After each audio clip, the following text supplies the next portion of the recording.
Nakon smrti drugog pravednog halife Omara ibn al-Hattaba 644. godine, izbor za njegovog nasljednika pao je na Osmana ibn Affana, uglednog ashaba i dvostrukog Muhamedovog zeta. Bio je oženjen s dvije njegove kćerke. Osmanova vladavina obilježena je i značajnim vojnim uspjesima i dubokim političkim previranjima.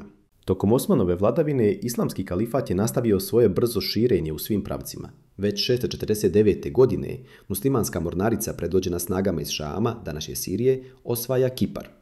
Bio je to prvi veći otok u Sredozemlju koji su muslimani stavili pod svoju kontrolu.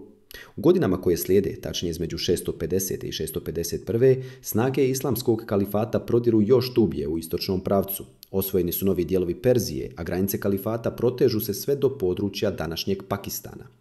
Istovremeno, muslimanske vojske izvode pohode prema bizantijskim teritorijama, kako u unutrašnjosti Anadolije, tako i na sjeveru Afrike, proširujući granice kalifata i učvršćujući njegovu moć u regiji. Među najvažnijim nasljeđima Osmanove vladavine svakako se izdvaja standardizacija Kur'ana. Kako se islam šire među različite narode i jezike, počele su se javljati razlike u izgovoru i načinu pisanja kuranskog teksta. Da bi spriječio dalja neslaganja, Osman je oko 650. godine naredio izradu službene verzije Kur'ana poznate kao Osmanov Mushaf, i to na dijalektu Kurejšija, jeziku kojim je govorio i sam poslanik. Kopije ovog standardiziranog izdanja poslane su u glavne centre tadašnjeg kalifata, Kufu, Basru, Damask, Meku i drugi. Sve ostale verzije su uponjene kako bi se očuvalo jedinstvo u vjeri. Iako je ova odluka imala ogroman značaj za očuvanje Kur'ana u izvornom obliku, nije uspjela spriječiti rastuće političke napetosti koje su tek dolazile.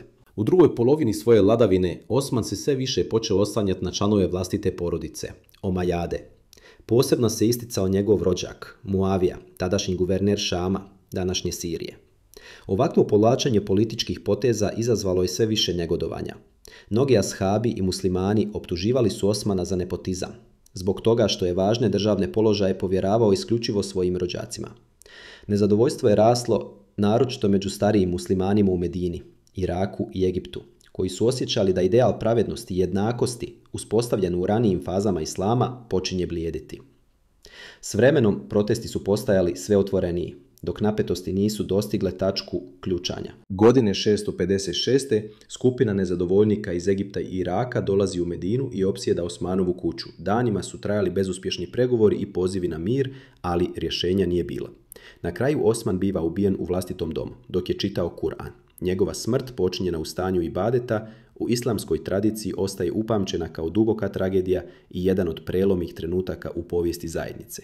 Njegovo tijelo su pokopali u vrtu njegove kuće po njegovoj želji da ne bude na istom mjestu kao prethodne halife.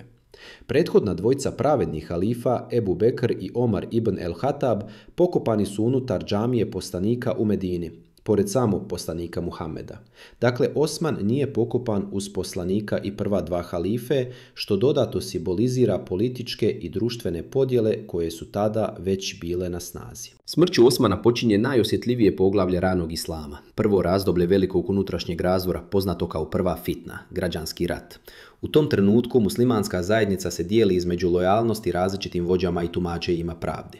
Nakon ubistva Osmana, muslimani u Medini izabiru Aliju ibn Abi Taliba, poslanikovog bratića i zeta za četvrtog pravednog halifu.